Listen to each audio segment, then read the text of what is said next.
Hello dear audience, welcome again to Agora Victory School. Hanse kubaha ikaze kuri Agora Victory School. Nkuko rero bisanzwe twatugiye kubandanya twiga icyongereza. Ariko duciye mu ijambo ry'Imana kugira tumenyere na vocabulaire biblique ikazice dufasha ku mpande zibiri. Murakoze rero reka kentera senga Imana. Imana ndabishimiye muri uno mwanya mwiza tubana nanje wanagiye kunkurikira. Byose bice bigenda neza bigenda biguhesha icyubahiro mu izina rya Kristo Yesu senze nizeye kandi shima amen. Noneho nkabasuye kubaha ikaze kuri Agora Victory School. Tukaba tugiye gusangira ijambo ry'Imana ririmo Abami ba mbere igice cya 17 umurongo wa mbere kuko tudateba. Murakoze. Ni ijambo rivuga ngo ubwa mbere ngo Eliya amenyekanisha yuko hagiye kuba ubugaragwa.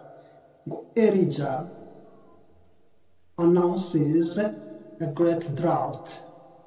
Now Elijah the Tishbite from Tishbe in Gilead said to Ahab, as the Lord, the God of Israel, lives, whom I serve, there will be neither dew nor rain in the next few years, except at my word.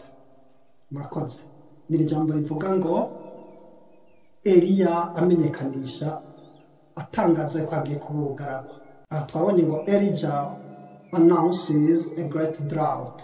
No kuvuga harimo to announce no kuvuga annonce mu gifaransa birumvikana biranegeranye. Aricyo kivuga ngo kumenyesha, to announce, announcement no kuvuga annonce yo cyangwa itangazo. Murakoze. He announces a great drought. Great ni une grande sécheresse. No kuvuga drought ni sécheresse. Ni ibura ry'imvura cyangwa ni uruzuba rukomeye cyangwa ibura ry'imvura. Icyo twita drought. Murakoze. Kive muri verbe to dry. To dry ariyo sécher, kuma.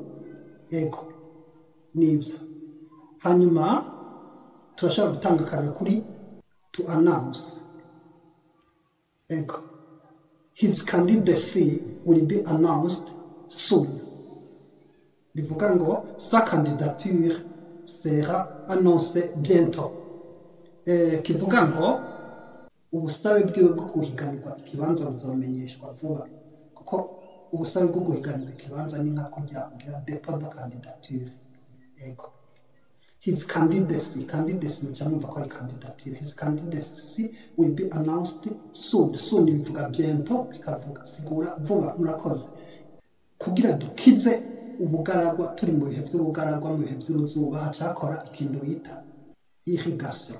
No kuvuga kuvomera. Canke kuvomera ni irrigation canke arrosage. Ariko ni ibintu bibiri bitandukanye kuko irrigation ni mu gihe ukoresha byanuze burya buryo bukomeye mu ma milieu aride ahantu humye ubugaragwa. Ariko arrose ushobora no kuvomera kubera imvura gusa yatevye gato ajya uvomera amashurwe yiwawe uvomera gazo. Reka nawe tujye dutanga uburorero kuri to irrigate aricyo gisigura irriguer cyangwa kuvomera bijya dushobora nko gufata nk'akantu nko mu bihugu by'ubugaragwa muri za Egypt n'ahandi mu Misiri batubwira ko bashobora kuvomera ku birometero bishika 1200.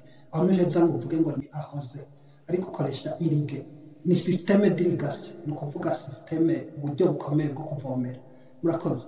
Dushaka kuvuga rero ngo in the absence of irrigation, the drought is the worst enemy of agriculture. Bisigura ngo à l'absence de l'irrigation, la sécheresse est le pur ennemi de l'agriculture.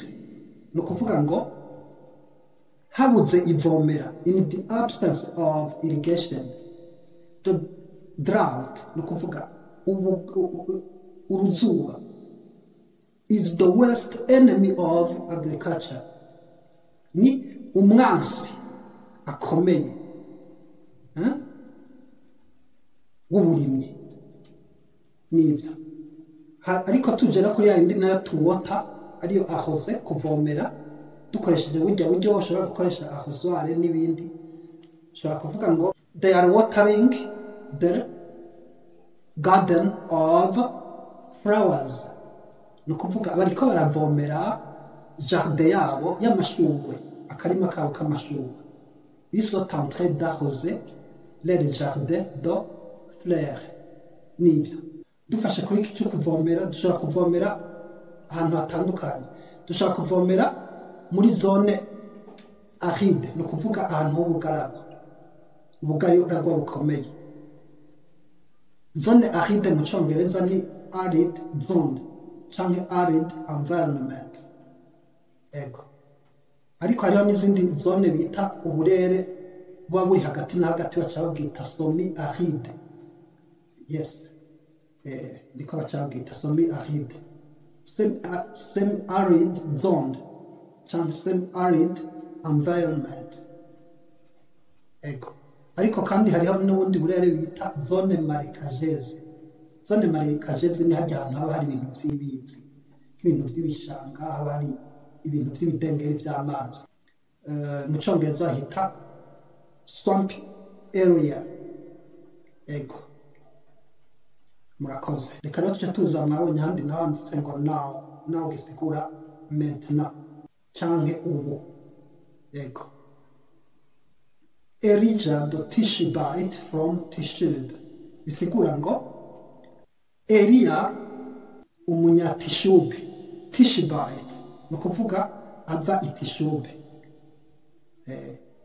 kujya tuvuze Burundiane usiguye Rundi umuntu ava mu gihugu cy'u Burundi cyangwa Congolese ava muri Congo cyangwa Chinese ava muri China nuko Tishbite it's the inhabitant from Tishub inhabitant ni habitant umunyagihugu ava itishubi ego acha yitwa Tishbite nivyo he said to Ahab yabwiye Ahab to say ni dire kubwira Dorod nico kimwe na God ni Seigneur uhoraho Dorod cyangwa God of Israel lives bashatse kuvuga ni iriho whom I serve dont je sers nkorera yari karahira rero iyo Mana iriho avuga ngo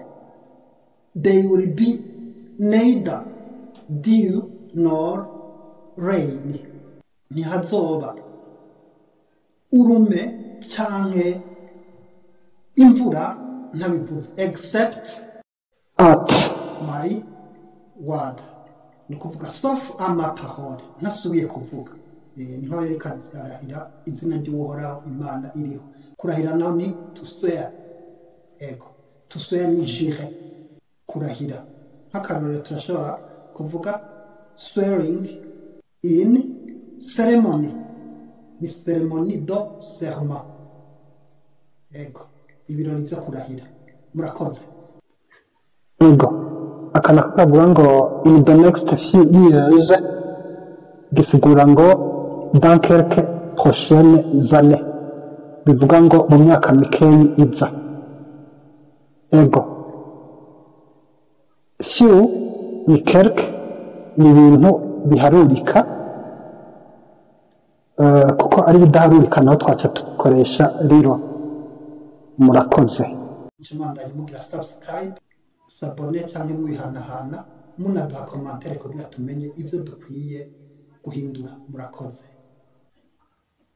ariko reka nje ndangiza no gusenga Mwimana ndagushimiye muno mwanya mwiza nabayemo nariko arakwikira uco ndayitugira neza iri jambo ryuko uvuga bigakoreka natwe bitume tubandanya tukwizera tugushira ku mutima naho iri jambo tutarirangije tuzoribandanya hanyuma ku batari barizi ariko tuho dusanzwe tuzi kuri Imana ivuga bigakoreka bivuga ngo uwo wabwiye wese akwizere natwe tukwizere tugira neza muri byose tugushimiye mu izina rya Kristo Yesu senze nizeye kandi shima amen.